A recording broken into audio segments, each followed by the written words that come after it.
সোণপৰুৱা শিশু আৰু সমাজ কল্যাণ পৰিষদৰ সদ্যপ্ৰয়াত সভাপতি শুক্লেশ্বৰ নাথৰ আদ্যশ্ৰাদ্ধত সোণপৰুৱা নামৰ অনুষ্ঠানৰ পৰা 5গৰাকী বিষয়ববীয়া উপস্থিত থাকে। শ্ৰাদ্ধৰ শেষত ৰহা সাহিত্য সমাজৰ বিষয়ববীয়াসকলৰ সম্পাদনাত প্ৰয়াত নাথদেৱৰ জীৱন বৃত্তান্ত সামৰি শুকুলা মেঘৰ জিলিকনি নামেৰে এখনি স্মৰণিকাও প্ৰকাশ কৰি উন্মোচন কৰে। ড নিৰলা ডেকাৰ সম্পাদনাত প্ৰকাশিত স্মৰণিকাখনি উন্মোচন কৰে শংকৰী সংস্কৃতিৰ সাধক যদুকান্ত নাথে। অনুষ্ঠানটিত সভাপতিত্ব কৰে ড মুনিৰাম নাথে আৰু অনুষ্ঠানটিৰ পৰিচালনা কৰে হিৰণ্য কুমাৰ নাথে। আদ্যশ্ৰাদ্ধৰ বিশেষ অনুষ্ঠানত উপস্থিত থাকে বিশিষ্ট কবি গীতিকাৰ প্ৰেমনাৰায়ণ নাথ, গল্পকাৰ কবি তথা অৱসৰী প্ৰধান শিক্ষক প্ৰফুল্ল কুমাৰ নাথকে আদি কৰি বহু বিশিষ্ট ব্যক্তি।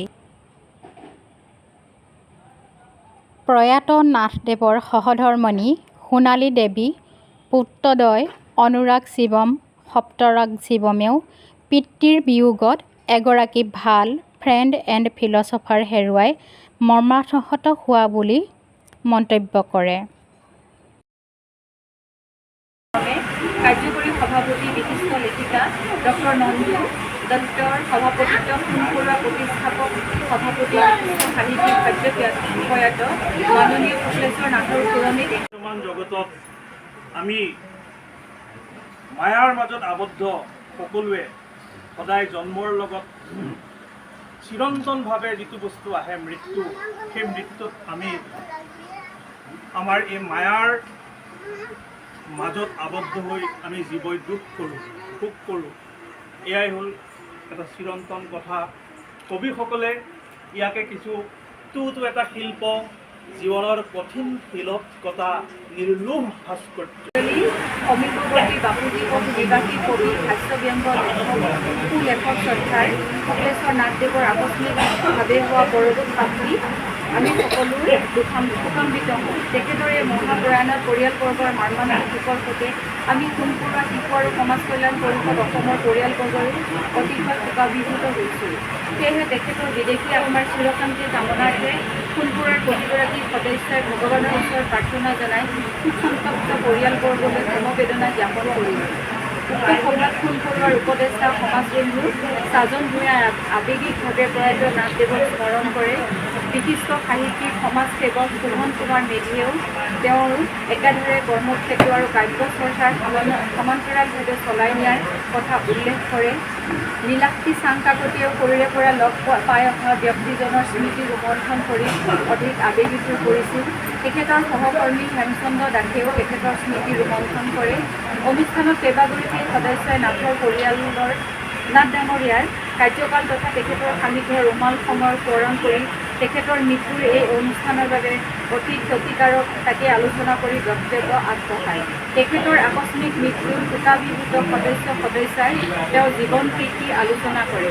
তেখেতৰ স্মৃতিত বহু কেইগৰাকী বিশিষ্ট ব্যক্তি ৰাজীৱৰী কৌশিক, কুন্তদেৱী বৰ্মন, পাৰিজাত সন্দিকৈ, দীপিকা খাউণ্ডে অচুকিত নয়নেৰে তেখেতৰ স্মৃতি ৰোমন্থন কৰে।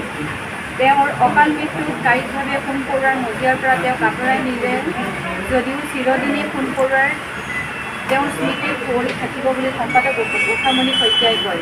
নাথদেৱৰ বিদেশী আত্মাৰ চিৰশান্তিৰ বাবে উপস্থিত সকলোৱে ভগৱানৰ ওচৰত 1 মিনিট মৌন প্ৰাৰ্থনা জনায়। তেওঁৰ স্বৰ্গগত আত্মাই শান্তিত থকাৰ কামনা কৰি প্ৰয়াত নাথদেৱৰ শোকসন্তপ্ত পৰিয়ালবৰ্গলৈ সমবেদনা জ্ঞাপন কৰি এই পত্ৰ প্ৰেৰণ কৰাৰ প্ৰস্তাৱ লয়। সমবেদনাৰে সোণপৰুৱাৰ পৰিয়ালবৰ্গ হৈ ড নন্দু দত্ত ভাৰপ্ৰাপ্ত সভাপতি, উষামণি শইকীয়া মুখ্য সম্পাদক।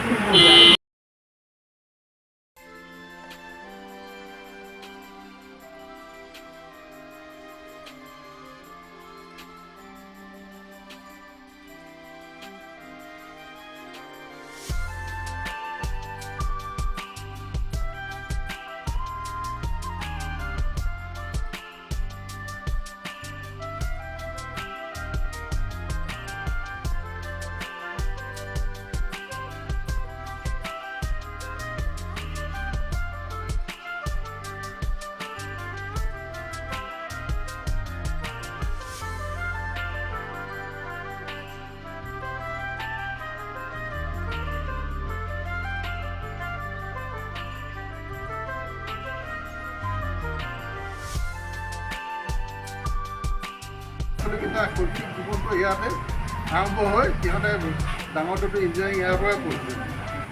গতিকে তাৰ লগত মোৰ সদায় মানে এনেকুৱা এটা সম্পৰ্ক মানে সপ্তাহত 2-এদিন মানে সি ফোন কৰে মই, আৰু মানে এনেকুৱা কথা কিছুমান যেনে সামাজিক কিছুমান কামত সি যদি নাহোঁ বুলি কয়, কোনোবাই যেনে কিশোৰে মানে আমাৰ এখন হেৰি আছিলে এইটো 75 বছৰীয়া হীৰক জয়ন্তী এটা আমাৰ LP স্কুল এখনৰ মানে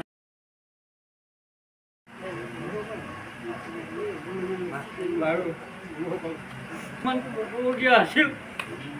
হয় কওক। মই সকলোৱে বহুতে থাকিলোঁ, তথাপিতো মই তেওঁৰ ওচৰত ভগৱানৰ ওচৰত আশীৰ্বাদ কৰিছোঁ তেওঁ যেন। মই শুক্লেশ্বৰ নাথক কেনেকৈ পাইছিলোঁ, যদিও মোৰ গাঁৱৰে 1.5 কিলোমিটাৰ ইফাল সিফাল, কিন্তু শুক্লেশ্বৰ নাথক মই তেতিয়ালৈকে জনা নাছিলোঁ। ৰেজিষ্ট্ৰেশ্যন কৰোঁতে আমাৰ নাম ফুলপুৰা সমাজ কল্যাণ পৰিষদ হৈছিল।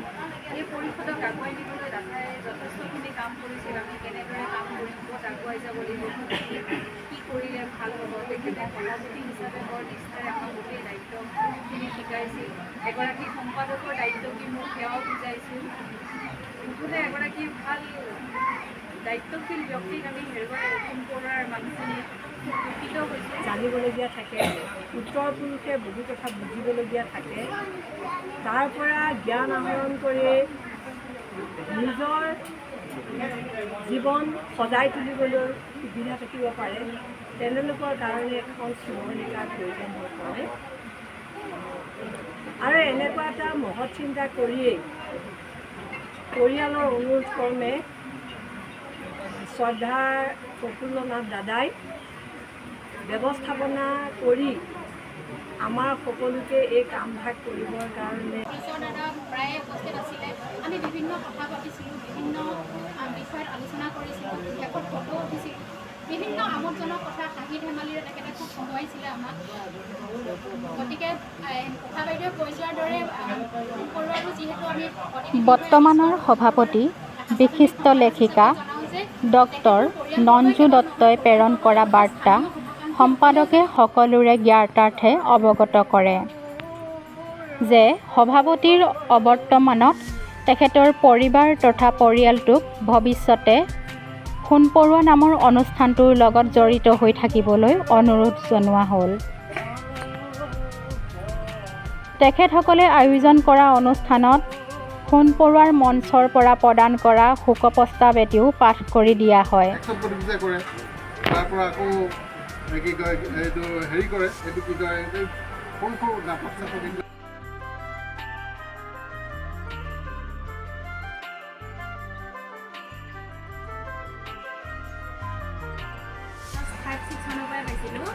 নগাঁৱৰ মধুপুৰত শুক্লেশ্বৰ দা তাতে যেতিয়া ITI পঢ়িব গৈছিলে, আমাৰ ঘৰৰ ওচৰতে শুক্লেশ্বৰ দাই ভাড়া লৈছিলে।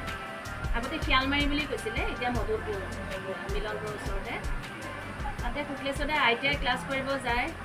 আমাৰ লগত মানে খুব ঘনিষ্ঠতা আছিলে। মোৰ মাক বাইদেউ বুলি মাতিছিলে, আৰু মায়ে মানে খুব ফুলা লুচি বনায়, মানে সেইখিনি মানে বিখ্যাত আৰু ফুলা লুচি। বাইদেউ ফুলা লুচি খাম, মানে প্ৰায়ে আহে আমাৰ ঘৰত ফুলা লুচি খাব, একে ওচৰে ওচৰে আৰু। তাৰপিছতে মোক লোকগীত শিকাইছিলে, নিজে গোটাৰা বজাই বজাই কেইবাটাও লোকগীত শিকাইছিলে। মই গাইছিলোঁ শুক্লেশ্বৰ দাৰ লোকগীত, আৰু শুক্লেশ্বৰ দাৰ মই নিজ চকুৰে দেখিছোঁ অৱস্থা অতি বেয়া আছিলে। এটা চাৰ্ট পিন্ধি শুক্লেশ্বৰ দাই ITI ক্লাছ কৰিব যায়, ঠাণ্ডাত একদম কেঁকুৰি কেঁকুৰি চাইকেলখন মাৰি মাৰি যায়। মই নিজে দেখিছোঁ ঠাণ্ডাটো সেই হাফ চাৰ্টটোৱে পিন্ধি যায় শুক্লেশ্বৰ দাই।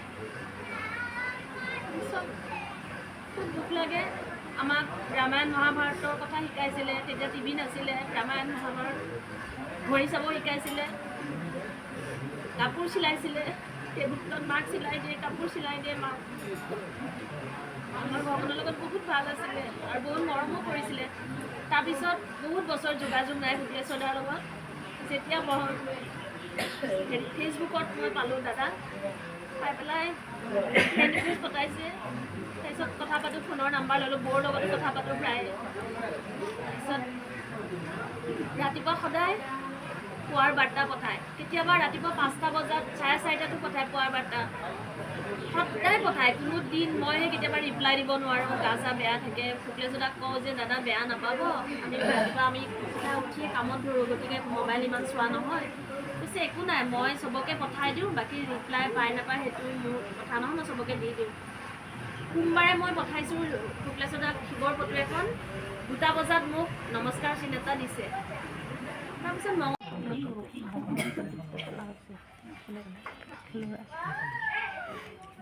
বাকী আমাৰ সকলো কাৰণ লৈ অহা হ'ল সিহঁতি